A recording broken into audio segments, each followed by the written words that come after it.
একজন অভিভাবক না থাকলে বলে অভিভাবক তো আমরা আছি, তাই না? কি বলো? হ্যাঁ, না না, এরকম হয় না।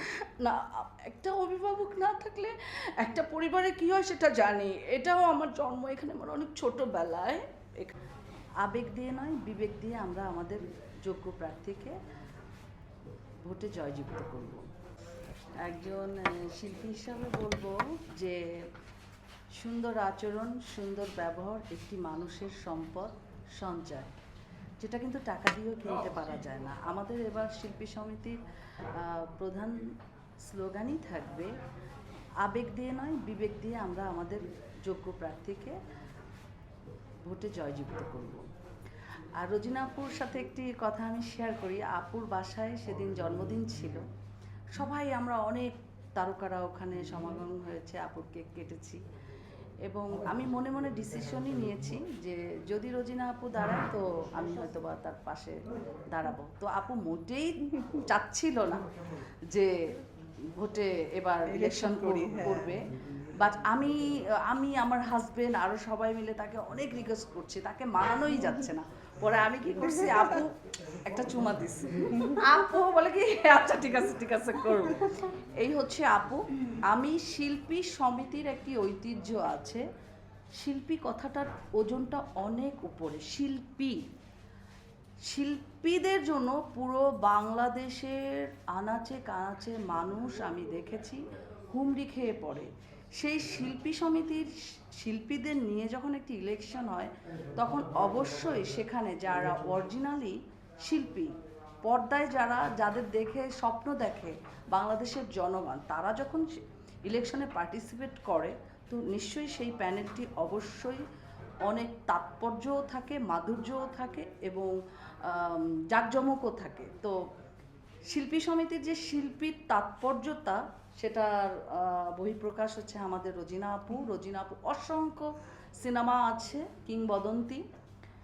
একজন কিংবদন্তি যখন একটি প্যানেলে থাকে, দেখেন অনেক কিংবদন্তি আজকে আমাদের মাঝ থেকে হারিয়ে গেছে। আমি যেটা সবসময় চেষ্টা করে আসছি, আমার সৌভাগ্য হয়েছে বিগত দিনে আমি অনেক অনেক সিনিয়র আর্টিস্ট পেয়েছি। আমি যেটা আমার পুঁজি সেটা হচ্ছে আমি সিনিয়রদেরকে অনেক সম্মান করতে ভালোবাসি, কারণ আমার বাবা মা নাই।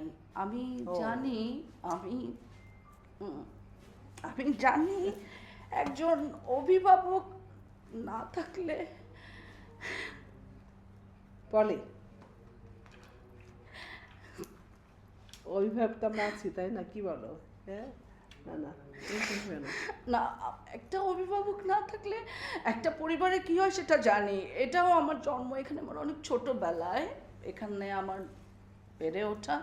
এবং আমি যেসব ছবিতে অভিনয় করেছি, আমি হুমায়ুন ফরিদি স্যার থেকে আরম্ভ করে সুচরিতা ম্যাডাম থেকে আরম্ভ করে অঞ্জনা সবাইকেই আমি পেয়েছি।